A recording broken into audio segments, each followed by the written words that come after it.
C'est un résultat, ce que j'ai mentionné à la fin de la dernière section, qui est excessivement profond. Il y a un lien entre le calcul de l'intégrale définie et le calcul de l'aire d'une figure géométrique. On a vu qu'il y avait aussi un lien entre le calcul de la dérivée et le calcul de la pente de la droite tangente. Ce que ça veut dire, c'est que le calcul de l'aire, c'est l'opération inverse du calcul de la pente. Et ça, c'est peut-être le premier résultat qu'on voit dans ce cours-ci. Ah bon, ben il y a une coupe, la règle des produits pour les dérivés, la règle du quotient, c'était pas nécessaire que ça soit de même. Ce résultat-ci, pas nécessaire que ça soit de même. Donc, on est chanceux, on peut se faire un lien entre ces deux concepts géométriques-là qui ont l'air a priori complètement indépendants l'un de l'autre. Dans un cas, on calcule la surface d'un objet, dans l'autre, on calcule la pente d'une droite. C'est pas du tout la même chose. Bon, il faut faire une couple de conventions avant d'en venir à démontrer ce résultat-là. Je ne le démontrerai pas. Dans le livre, je vous donne une démonstration, puis quand je dis démonstration, c'est une démonstration. Il y a beaucoup de trucs qu'on passe sous silence. La démonstration est quand même assez impliquée, c'est complexe, c'est pas évident. Je vais vous donner une idée grosso modo de ce qui se passe, mais on ne fait pas vraiment la démonstration ici. Vous partez avec une fonction continue qui est définie sur un intervalle, c'est-à-dire quelque chose qui ressemble à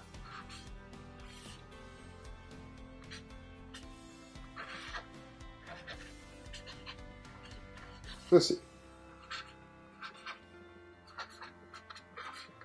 Il est possible que la fonction soit définie plus loin que sur l'intervalle qui nous intéresse. Mais nous, on se restreint à un intervalle quelconque. AB. Ça pourrait être l'intervalle 0,6 ou l'intervalle moins 17 pi. Ce sont tous des possibilités, ça. L'aire sous la courbe, entre les bornes d'intégration A puis B, ça va être la superficie de la région. Je l'aurai ici. C'est la région qui est bornée d'une part par la courbe y est égal à f de x, d'autre part par l'axe des x, puis ensuite par les droites verticales, x est égal à a, puis x est égal à b. Si jamais vous vous retrouviez dans une situation où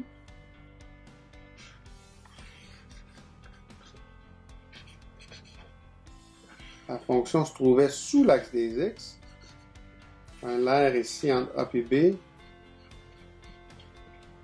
on considère qu'elle est négative.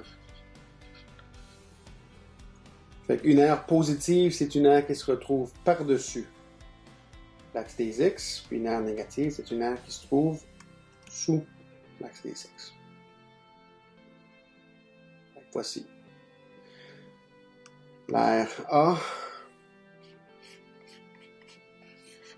On va montrer, c'est l'intégrale définie de la fonction entre A et B.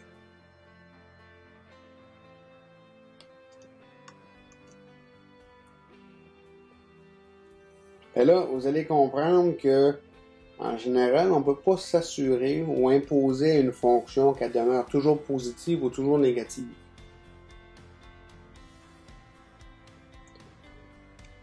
On pourrait se trouver avec quelque chose qui ressemble à ça, par exemple.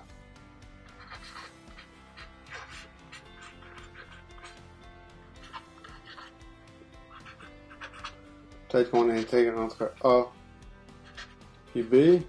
Regardez, j'ai une partie ici. Cette partie-là, c'est négatif. J'ai une partie ici. Cette partie-là, c'est positif. La partie ici est aussi négatif. Il se pourrait que quand je fais mon calcul, j'ai une aire négative plus une aire positive plus une aire négative, ça pourrait me donner une aire qui est nulle.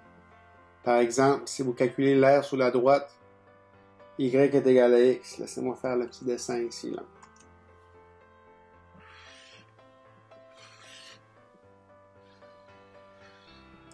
Entre moins 1 et 1. Ben, cette aire-là, c'est difficile à calculer, c'est un triangle, là. Un triangle. On connaît ça. Surtout que c'est une aire qui est moins 1,5 ici. Je vous rappelle moins 1,5 parce que la partie qui nous intéresse est sous l'axe des x. Cette partie-là ici, son aire c'est plus 1,5. Fait que l'aire entre moins 1 et 1, ben c'est moins 1,5. Plus 1,5, c'est 0. Fait que ce qu'on parle, ce qu'on définit comme étant l'air sous la courbe, c'est pas vraiment une superficie. Pas de la façon dont on l'entend en général. C'est pas le concept physique de l'air, c'est une aire qu'on appelle signée. Elle a un signe. Elle peut être négative ou positive. Plus tard, on va parler de l'air entre deux courbes. Puis on va vous montrer comment calculer juste la partie de l'air qui est positive. Ce qu'on sous-entend par air en général dans un monde physique.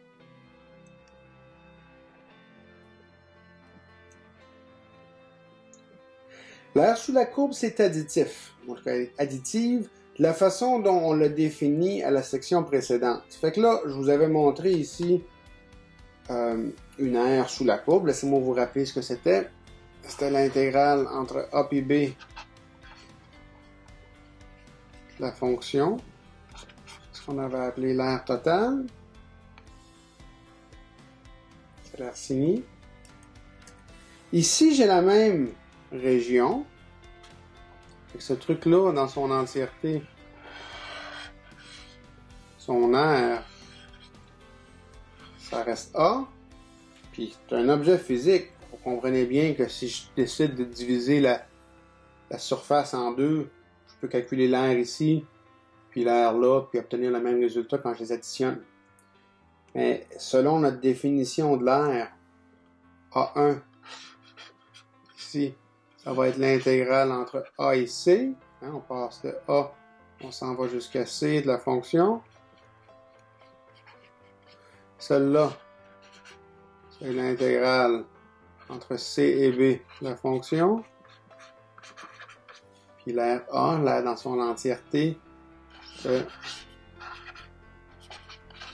selon la propriété additive de l'intégrale, vous n'avez pas le choix, cette intégrale-là,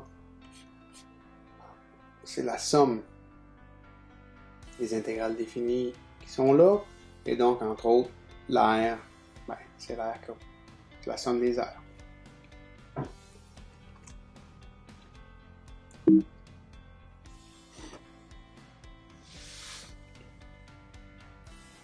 Fait que c'est ça notre théorème fondamental du calcul. Si vous avez une fonction continue, l'air comme je l'ai défini, là je vous rappelle que ça veut dire l'air avec un signe là.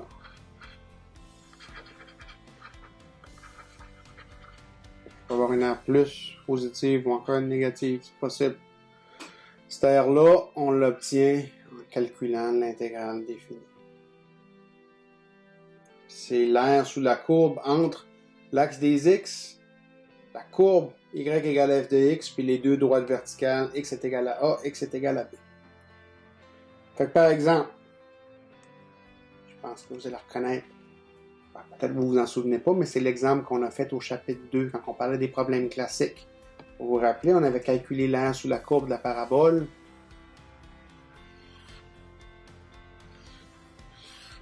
Entre moins 2 et 0, en faisant un paquet de petits rectangles. On avait n rectangles. On calculait la somme à gauche de n. Et là, on laissait n tendre vers l'infini. On obtenait une aire sous la courbe qui correspondait à ça. Mais là, on n'a plus besoin de le faire avec les sommes à gauche et les petits rectangles. On a une formule qui nous permet de le faire directement. Qu'est-ce que c'est supposé être? Prenez 2 secondes pour y penser, là. Vous appliquez directement le théorème fondamental du calcul qui se trouve à être juste en haut. Faites une pause quand vous serez prêt. vous l'aurez, on recommencera le vidéo. Ce que vous cherchez, c'est l'intégrale entre moins 2 et 0 de l'intégrande x au carré par rapport à x. C'est tout.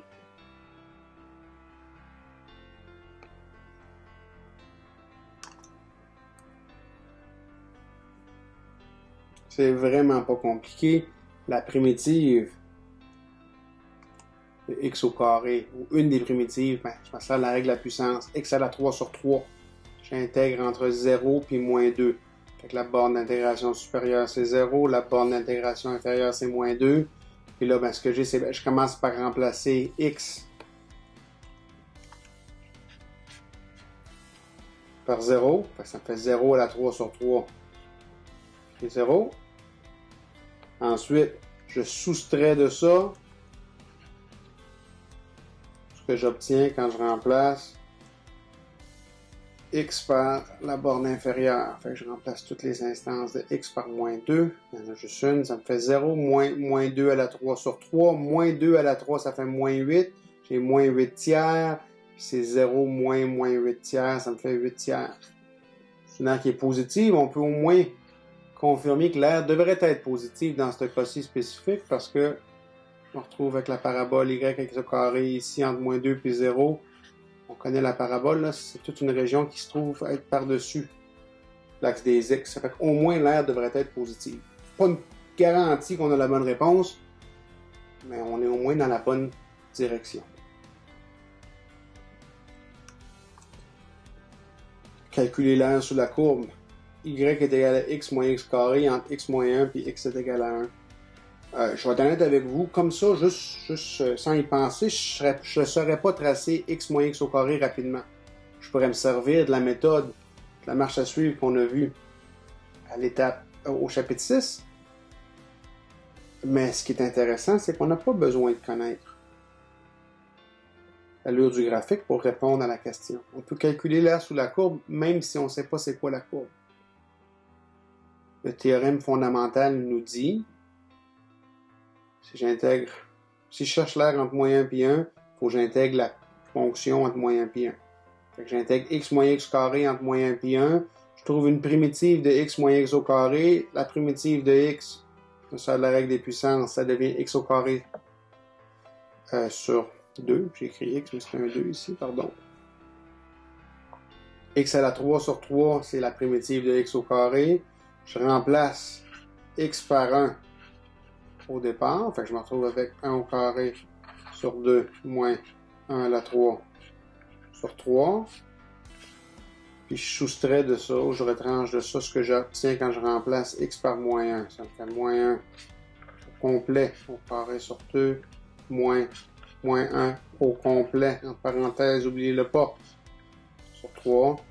Puis ben, si vous jouez, simplifiez ça, vous allez obtenir moins 2 tiers. C'est une aire qui est négative, ça veut dire que la fonction passe plus de temps, ou une plus grosse partie de son temps, en dessous de l'axe des x entre moins 1 et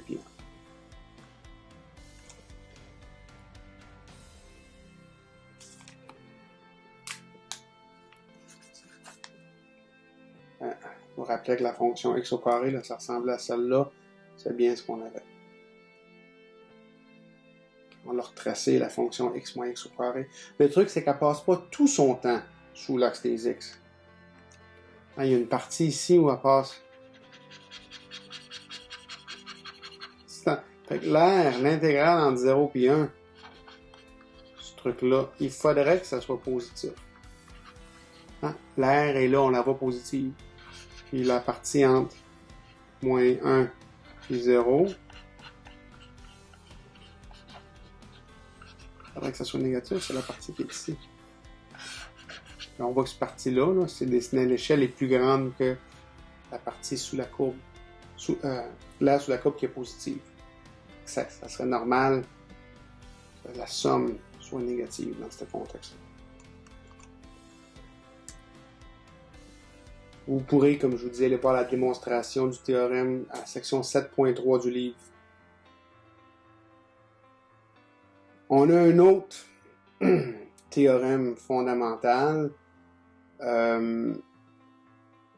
En tout cas, il y a plusieurs théorèmes qui portent le nom de théorème fondamental.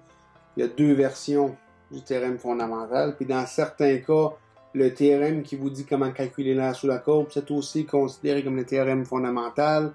Principalement, ce que nous, on a, pour ce qui est intéressant, c'est que la définition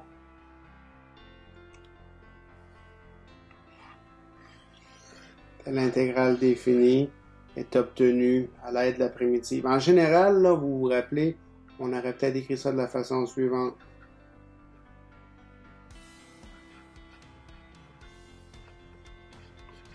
L'intégrale de f minuscule entre A et B, ça serait f majuscule en B moins f majuscule en A. Mais là, il faut comprendre, il faut se souvenir que f majuscule, c'est supposé être la primitive de f minuscule. Quand on l'écrit comme ça, on voit directement le lien. On voit que f minuscule, c'est la primitive de f'. C'est ça la définition d'être une primitive. Une autre façon de l'écrire,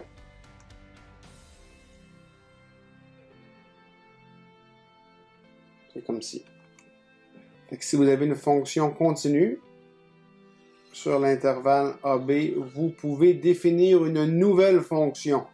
On va construire une fonction f majuscule. Ce que ça va être, cette fonction f majuscule-là, ça va être une fonction qu'on obtient en intégrant la fonction f minuscule à partir de la borne inférieure jusqu'à la valeur de x. Fait que si vous voulez connaître, par exemple, f de 1, ça serait l'intégrale entre a et 1, la fonction. Vous voyez ici, j'utilise la variable t pour pas qu'on se méprenne. En général, on sert la variable x dans l'intégrande, mais ici, la variable x, c'est une des bornes d'intégration. C'est pas vraiment ici qu'elle se retrouve, dans la définition de la fonction. Puis vous pourriez avoir, je sais pas moi, f de pi, ce serait a, l'intégrale entre a et pi, la fonction. Si vous vous rappelez qu'on pense ou qu'on voit les fonctions comme des boîtes, ben vous vous imaginez qu'on a une boîte f majuscule, vous y donnez n'importe quel x,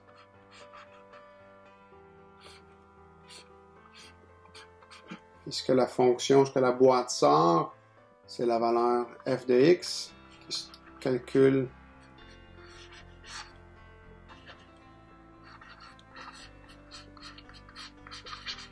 si on sait comment calculer, c'est tout simplement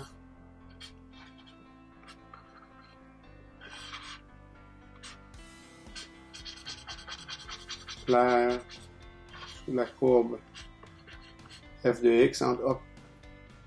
Ben, ça c'est compliqué, je l'ai appelé f de x, mais c'est pas vraiment f de x, ici c'est f de t. Vous voyez pourquoi il faut changer? Parce que là j'ai f de x puis j'ai un x. Ben, x c'est un point spécifique. Ça peut être f de x, c'est pour ça qu'on l'appelle f de t. Fait que c'est plus l'axe des x ici, c'est l'axe des t. Ça ne dérange pas comment on les appelle. Là, vous allez me dire, oh, mais c'est curieux comme fonction. Oui, c'est curieux. C'est quand même quelque chose qui est calculable. Ça prend peut-être plus d'étapes que le calcul d'une fonction habituelle, mais tout ça se passe dans une boîte. Vous n'avez pas besoin de le voir. Toujours est-il que cette fonction-là que vous pouvez définir à partir de la fonction petit f qui vous est donnée, ben, c'est une fonction qui est dérivable, c'est-à-dire qu'elle a une dérivée, puis sa dérivée, c'est quoi? Ben, c'est exactement l'intégrante. Fait que ça, c'est le théorème qui vous explique comment calculer la primitive d'une fonction. Vous voyez ici, c'est une fonction. C'est pas un nombre, c'est une fonction. Alors que ce truc-ci, c'est un nombre.